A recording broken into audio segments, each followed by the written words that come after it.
Hi, I'm Jordana Michelle, lesbian love coach and creator of Women Wanting Women, the place to be to learn the secrets of how women attract each other and to find and keep lesbian love. And there are links below if you want free access to some of what I teach there.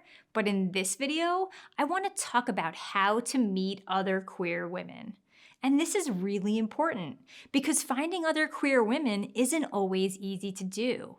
When we're out in the world, it's not always obvious which females are romantically attracted to other females. Not everyone has gay friends, not everyone uses dating apps, and not every town has gay hangouts where people can congregate, and even if they did, not everyone feels comfortable hanging out in bars or other places that are oriented around drinking and partying. But hot lesbians are everywhere. It's just a question of where to go to find them. Most queer women are integrated into society, spending time working and living among friends, relatives, and colleagues who aren't gay and who don't hang out in gay places. The following are 18 places you can go and things you can do that are likely to put you in the company of other queer women or other cool humans who will know queer women that they can introduce you to. Number 1 is concerts with female performers, especially if they're queer female performers.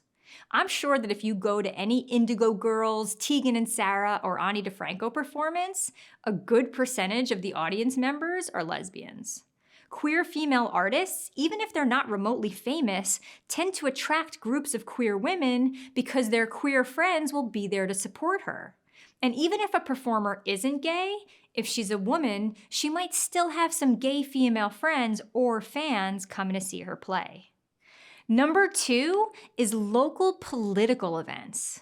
The one thing about local politics is that it's all about people coming together. Even if you're not particularly interested in political discussions, showing up at these events means you'll be doing a civic good while spending time around a cross-section of people from your community. You can search online for local branches of whatever political parties exist around you, and that should tell you when they're having their next meetings. Number 3 are libraries and independent bookshops.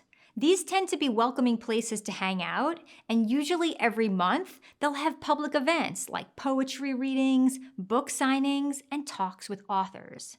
They might also have book clubs you can join, which will be far more interactive than just attending an event. Number 4 is birthday parties.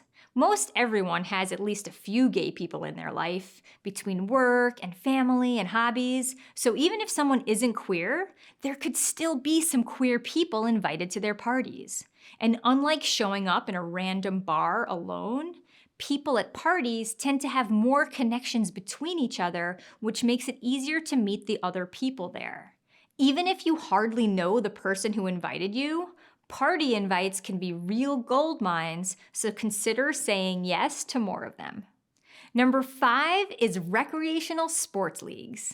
If you enjoy playing a sport, there's probably a league you can join. Softball, soccer, basketball, and even if you're less athletic, you can maybe try bowling.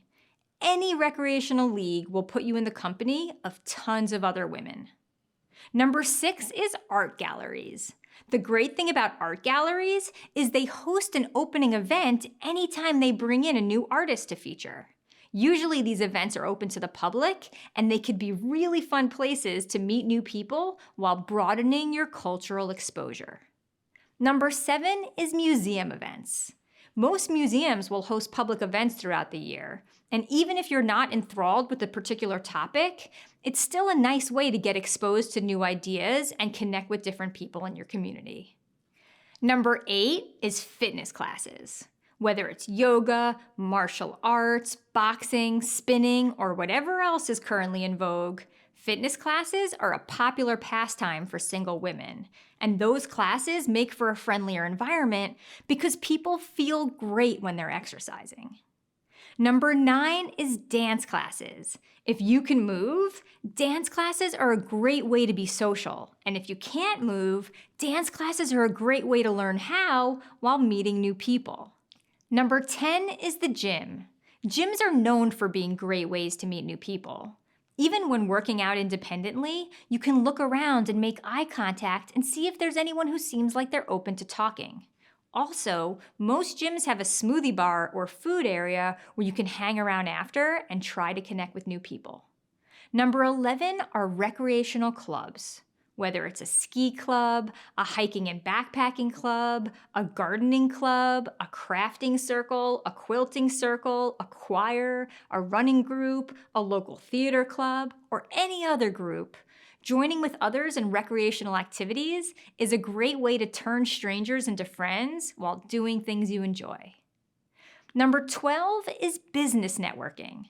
For whatever industry you work in, there are business owners in that industry who host events as a way to get recognition for their company and find new clients. Sometimes within industries, there are women-only events, and sometimes there are LGBT events. People who attend business networking events are there for the purpose of mingling, so it's a great way to connect with new people, and it could also lead you to new career opportunities. Number 13 is self-help events, especially ones with female speakers or ones specifically focused on female empowerment. There's a whole personal growth industry that focuses on teaching you to be happier, more confident, and more successful in all areas of life. Some of these events are extremely expensive, but some can be free, and they're great places to meet new friends while also evolving into a better version of yourself. And if you can find self-help teachers that are gay women, it's a good bet that there'll be other gay women attending their events. Number 14 is local university LGBT centers. Most universities, at least in Western democracies, have a club or a safe space for LGBT students. Even if you graduated from college 5 decades ago, you're not too old to stop in there because the office itself is likely staffed by local queer adults, and the student organization might be affiliated with local queer-owned businesses. Stop into the office and introduce yourself and see what resources they offer and find out how you might be able to get involved. Number 15 is towns or cities with big lesbian populations. For anyone who can afford it, traveling to cities known to be more heavily populated by lesbians is a great way to meet other queer women. In the United States, there are places like Provincetown, Rhode Island, San Francisco, California, New York City, and Cherry Grove in Fire Island that are known to be lesbian havens. There are lesbian havens all around the world, so book a trip to the one nearest you and make sure you use the dating apps while you're there to see who's single and looking to connect. Number 16 is LGBT travel tours. For anyone who can afford it, there are travel agencies that offer trips tailored to LGBT clientele. These can be a great way to make new queer friends. Just be sure to check in advance that there's going to be women on the trip, assuming that matters to you, because sometimes groups like that can be filled with gay men and no women.